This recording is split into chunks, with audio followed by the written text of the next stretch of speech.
Hello students, welcome to my YouTube channel. Myself Nimit sir.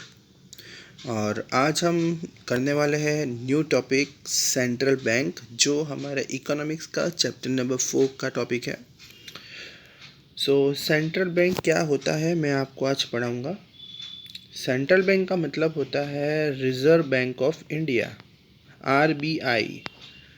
हमारे India में जितनी भी बैंक्स है उन सबको कंट्रोल कौन करता है? Central bank. और हम इसे रिज़र्व बैंक ऑफ इंडिया के नाम से भी जानते हैं। आइए देखते हैं क्या लिखा है इसमें। There exist a central bank in all countries of the world which manage, evaluate and regulate the banking activities in the entire country. पूरे वर्ल्ड में, सारी वर्ल्ड जितने भी कंट्रीज़ है, सब में एक सेंट्रल बैंक होती है जो सारी बैंक को कंट्रोल करती है, मैनेज करती है। सारी बैंकिंग एक्टिविटीज़, जो भी सेविंग अकाउंट्स, करंट अकाउंट्स, जो भी बैंक में पैसा आता है, जितने भी मतलब पैसे डिपॉजिट होते हैं, विड्रॉ होते हैं, उन सबको कंट्रोल करने वाला सेंट्रल बैंक है। Central bank protect the interest and the right of customers of various banks end of general public. Customers की जितने भी राइट्स होते हैं, कस्टमर्स को जो भी मतलब बेनिफिट मिलना चाहिए, कस्टमर को जो सर्विस मिलनी चाहिए, उस सारी चीज़ों को कंट्रोल सेंट्रल बैंक करता है। बैंक्स के जो रूल्स वगैरह होते हैं, नियम्स वगैरह होते हैं, उससे भी बैंक, ये जो सेंट्रल बैंक है वो बनाता है। एक इकोनॉमिस्ट है RP कैंट करके, उन्होंने कुछ बताया है कि सेंट्रल बैंक की डिफाइन दी हुई है, जो बहुत ही IMP है, जो एग्ज़ाम्स में आती है। तो ये आप यहाँ पे IMP लिख सकते हो।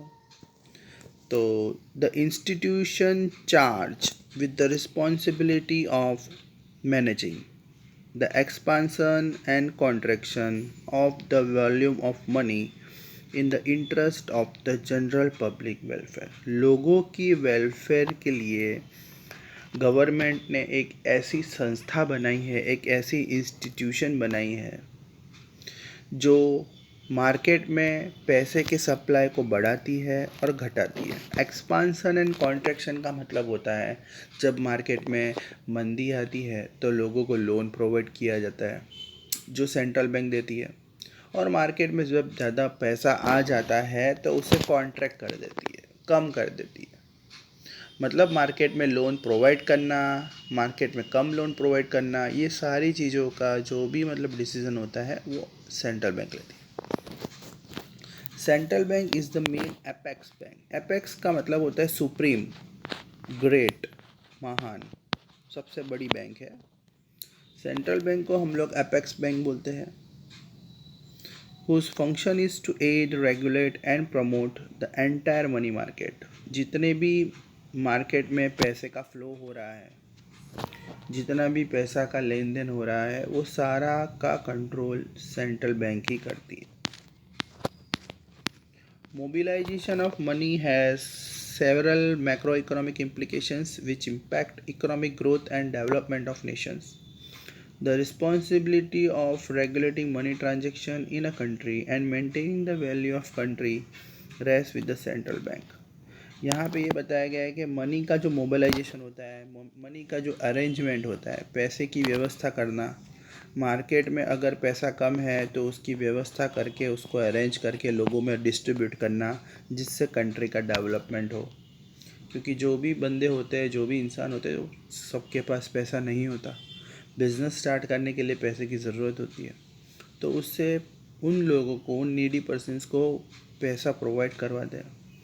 इन order to fulfil the responsibility central bank formulate monetary policies. तो यहाँ पे सेंट्रल बैंक ने अपने एक नियम बनाए हैं, उस रूल्स एंड रेगुलेशंस को हमने बोला है monetary policy.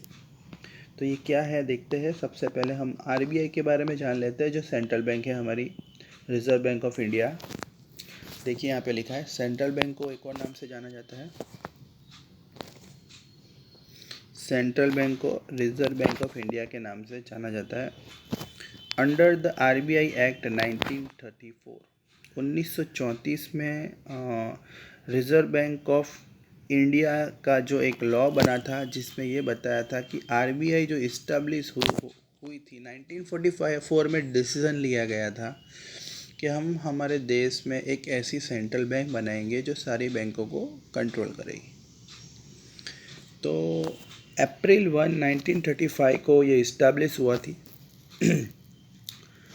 With paid up capital. जो इन्वेस्टमेंट हुआ था इसे स्टार्ट करने में आरबीआई को 5 करोड़ रुपीस। गवर्नमेंट ने इसे अपने कंट्रोल में ले लिया। पहले RBI as a private sector काम कर रही थी, उसके बाद गवर्नमेंट ने इसे अपने कंट्रोल में ले लिया। It is working as a private sector. ये प्राइवेट सेक्टर तरीके कब काम कर रही थी? 1935 April 1, but in Jan 1, 1949 it was nationalized. It is declared as a government bank, central bank, जिसे गवर्नमेंट ने अपने कंट्रोल में ले लिया और सारी बैंकों का सुप्रीम बैंक बना दिया। सो आरबीआई क्या करती है, जो भी बैंकिंग सेक्टर्स है, जितने भी मतलब बैंक का जो भी मतलब ट्रांजैक्शन हो रहा है, जितने भी बैंक के जो भी वर्क हो रहे, काम हो रहे हैं, उसे सुपरवाइज करना, ये चेक करना कि भाई आरबीआई ने जो रूल्स बनाए हैं उस हिसाब से सारी बैंक काम कर रहे हैं कि नहीं कर रहे हैं। So function of reserve bank of India. तो यहाँ पे जो functions of reserve bank of India है उसमें हमें पहले तो जो भी मॉनिटरी फंक्शंस है, जो भी मनी से रिलेटेड रिस्पॉन्सिबिलिटीज़ है वो हमें पढ़नी है। पहला है करेंसी इशू। आरबीआई जो है वो मॉनिटरी फंक्शन करता है, मतलब सारा पैसे का जो भी मतलब फंक्शन होता है, मनी से रिलेटेड जो भी फंक्शंस होते हैं उसे मॉनिटरी फंक्शन बोलते हैं।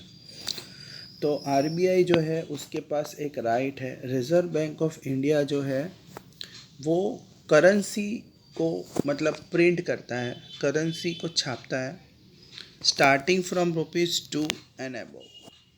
हमारे इंडिया में 2 रुपये की नोट से लेकर जितने भी मतलब नोट्स है उन सबको छापने का काम आरबीआई का है। पर जो 1 रुपीस नोट है, जो भी 1 रुपीस नोट है उसे कौन इशू करता है? हमारे गवर्नमेंट की जो फाइनेंस मिनिस्टर है उनके अंडर ये करेंसी छपती है। मतलब 2 रुपये से लेकर बाकी की जो भी है, 100 रुपये है, 2000, जो भी नोट्स है, 500 रुपये की, 10 रुपये की, 20 रुपये की, वो सबको छापने का काम होता है आरबीआई का। सिर्फ जो 1 रुपये की नोट है उसे कौन छापता है? Financial minister. Bankers to the government. The RBI is a banker, adviser and agent. तो यहाँ पे ये बताया गया है कि जो आरबीआई है, RBI is a banker, adviser and agent of central bank.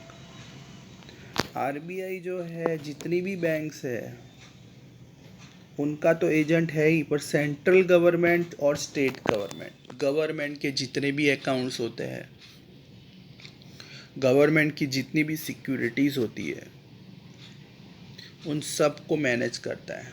Government के जो इन्वेस्टमेंट्स होते हैं, गवर्नमेंट की जो प्रॉपर्टीज़ होती है, गवर्नमेंट के जो भी मतलब जो भी चीज़ें होती हैं उन सब को मैनेज करना, गवर्नमेंट को एडवाइस देना, गवर्नमेंट की सारी चीज़ों का कंट्रोल करना, और गवर्नमेंट को जब लोन्स की ज़रूरत होती है तो उन्हें लोन देना। अगर कंट्री चलाने के लिए गवर्नमेंट के पास पैसे नहीं है तो उसे लोन भी प्रोवाइड करवाएंगे। Bankers bank and lender of last resort. The RBI is a banker and regulator of all the scheduled bank. It manages the cash reserve of bank, determine the direction of credit as well as credit policy and rate of interest. Bankers bank and the lender of last resort का मतलब होता है, जो आपको पता होगा जब भी आप लोन लेते हो तो आपको उस बैंक को इंटरेस्ट देना पड़ता है, ब्याज देना पड़ता है। उस ब्याज का जो रेट होता है, उसका जो परसेंटेज होता है, उसे कौन फिक्स करता है? RBI.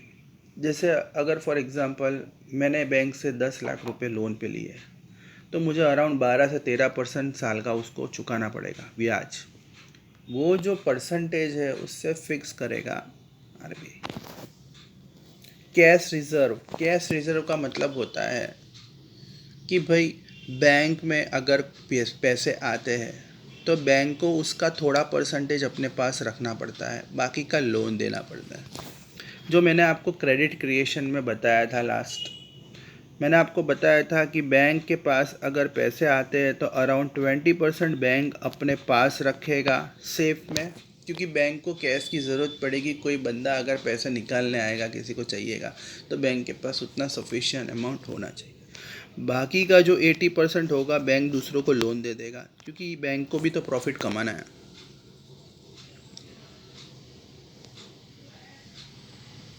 Okay. Credit control.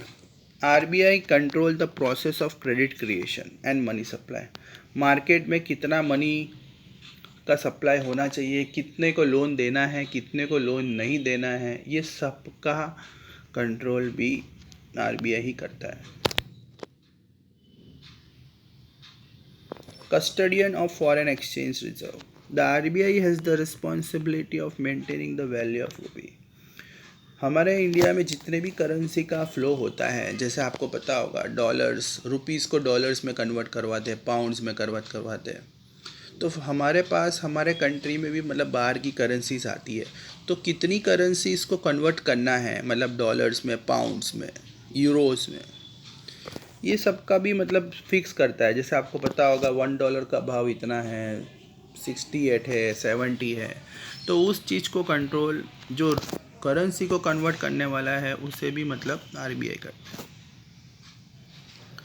Under free exchange rate, where exchange rate is determined by the market, RBI maintain the value of Indian currency by buying and selling foreign exchange in open market. RBI क्या करता है, हमारी जो currencies होती है, हमारे जो देश की जो करेंसी है, उस वैल्यूज़ को कौन फिक्स करता है? आरबीआई।